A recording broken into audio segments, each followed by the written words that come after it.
আমরা 4 নম্বর অঙ্ক করব। 4 নম্বর অঙ্কে বলা আছে 7y - 5 = y - 1, তাই না? এই অঙ্ক দেখো কি করব আমরা, আগের মতো পক্ষান্তর করব আগে আমরা। তাহলে পক্ষান্তর করে কি পাই দেখো, 7y এর পাশে প্লাস y আছে, এর পাশে পার করলে কি হবে, -y। হ্যাঁ, -1 এর পাশে কি আছে, -5 এর পাশে পার করলে +5। ওকে, এখন দেখো যোগ বিয়োগ করো, প্লাস মাইনাসে মাইনাস, তাহলে 7 থেকে একটা বাদ দিলে কত হবে, 6, তাহলে 6y, তাই না? 6y ইকুয়াল, এখানে দেখো প্লাস মাইনাসে মাইনাস, তাহলে 5 থেকে কত বাদ যাবে, কত হবে তাহলে এখানে 4।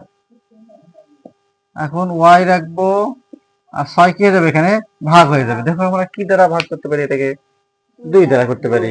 2 দুগুণ 4, 3 দুগুণ, অতএব y = কত আসলো, 3। বুঝতে পারছো অঙ্কটা?